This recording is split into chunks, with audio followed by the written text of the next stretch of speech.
അപ്പൊ തുടങ്ങാല്ലേ? അത് മക്കളും കൊച്ചന്മാരും കൂടെ അയക്കും.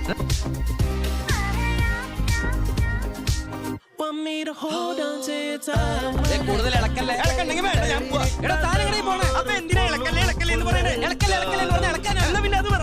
കേട്ടില്ലടാ പന്നി, ഇളക്കല്ലേ ഇളക്കല്ലേ എന്ന് പറഞ്ഞാൽ ഇളക്കാനാ.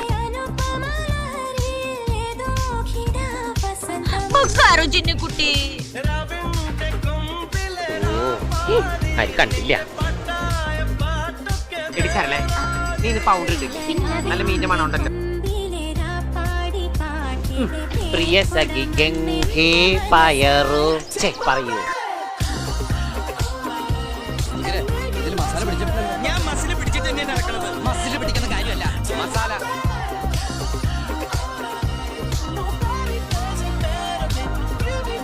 ഇതിലാരാ ചേരി പറഞ്ഞു?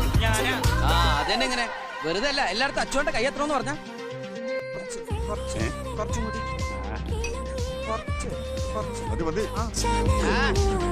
എന്തായി കാണിക്കണേ? മാറി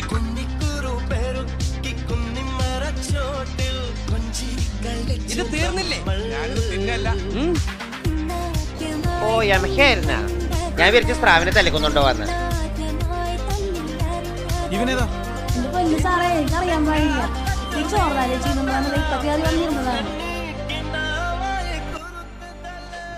ഇത് പിന്നെ രുചിച്ചു നോക്കേണ്ട കാര്യമില്ല. കൈപ്പുണ്യത്തിന്റെ ഒരു മണം തന്നെ അടിക്കും. ഒന്നും മിണ്ടാതിരിക്കും. എന്റെ കോൺസെൻട്രേഷൻ അറിയോ? ആയുധം വെച്ച് കളിക്കാൻ ഇയാൾ ആരോ മച്ചോ.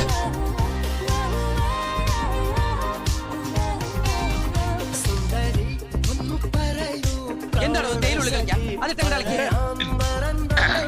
സാകളെ കേരള ഫയർഫോഴ്സിനും ഇവിടുത്തെ നാട്ടുകാർക്കും മണവാളാൻ സൺസിന്റെ പേരിലും എന്റെ വ്യക്തിപരമായ പേരിലും ഞാൻ നന്ദി രേഖപ്പെടുത്തിക്കൊള്ളും.